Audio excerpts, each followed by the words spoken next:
Tribun News Today.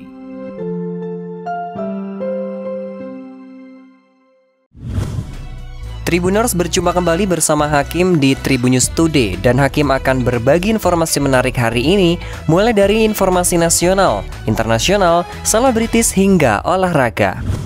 Pemerintah mengimbau unjuk rasa dari berbagai elemen masyarakat yang digelar pada Senin 11 April 2022 dilakukan dengan tertib, tidak anarkis, dan tidak melanggar hukum.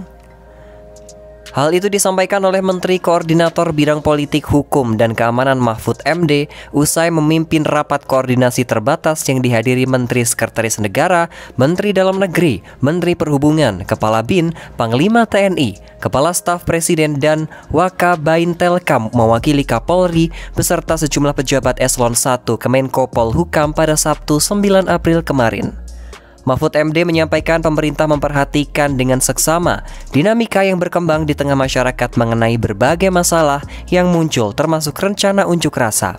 Pemerintah menilai adanya unjuk rasa seperti itu adalah bagian dari demokrasi. Meski begitu, ia melanjutkan Indonesia juga adalah negara yang nomokrasi atau negara hukum. Dalam menghadapi rencana unjuk rasa tersebut, Mahfud MD mengatakan bahwa pemerintah sudah melakukan koordinasi dengan aparat keamanan dan penegak hukum agar melakukan pelayanan dan pengamanan sebaik mungkin. Ia juga melarang aparat melakukan kekerasan, membawa peluru tajam, dan tidak terpancing provokasi. Menteri Keuangan Amerika Serikat Janet Yellen mengatakan Rusia harus dikeluarkan dari kelompok 20 atau G20 dan pihaknya siap memboikot sejumlah pertemuan G20 jika pejabat negara beruang merah itu tetap diizinkan untuk hadir. Yellen mengatakan pernyataan tentang masa depan Rusia di G20 pada sidang Komite Jasa Keuangan DPR Amerika Serikat. Pernyataan itu muncul setelah invasi brutal Rusia dan Ukraina setelah diketahui kemungkinan adanya kejahatan perang oleh pasukan Rusia di Bucha, pinggiran dekat ibu kota Kiev. Indonesia memegang presidensi G20 pada tahun 2022 ini dan akan menjadi tuan rumah pertemuan keuangan pada bulan Juli tahun ini serta pertemuan puncak para pemimpin di Bali pada November mendatang. Di sisi lain, pihak Rusia mengatakan Vladimir Putin bermaksud menghadiri KTT akhir tahun ini. South China Morning Post melalui juru bicaranya Dewan Keamanan Nasional Amerika Serikat mengatakan jika Gedung Putih telah membahas situasi dengan Indonesia dan negara-negara G20 lainnya yang akan terlibat lebih dekat apakah akan berpartisipasi atau tidak saat KTT semakin dekat. Sementara itu, Indonesia mengatakan pada awal Maret pihaknya bermaksud untuk tetap tidak memihak. Seorang pejabat Indonesia kemudian mengatakan bahwa Presiden Rusia telah menerima undangan KTT tetapi belum mengambil keputusan.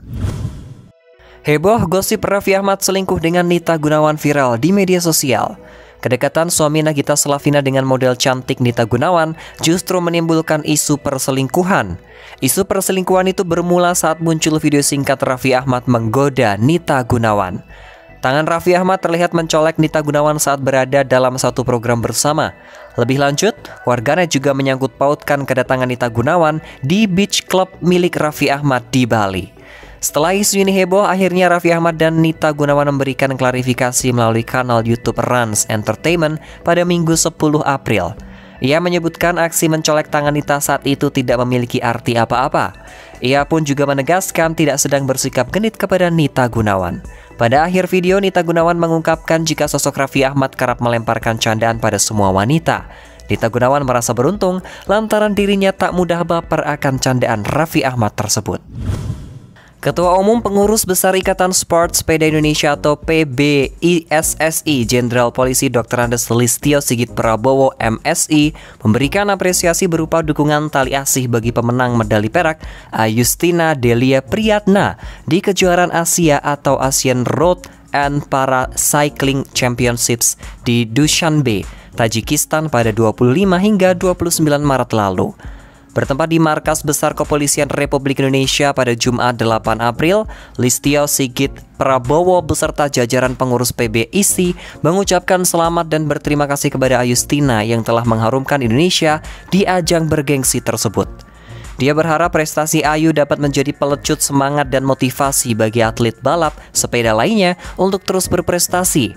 Hal senada juga disampaikan Ketua Harian PBIC Irjen Pol Wahyu Hadiningrat yang berharap tim balap sepeda Indonesia bisa terus bersinergi untuk mencapai prestasi yang lebih tinggi. Termasuk diantaranya pada 2 multi-event terdekat, yakni SEA Games di Hanoi, Vietnam, dan juga Asian Games di Hangzhou, China.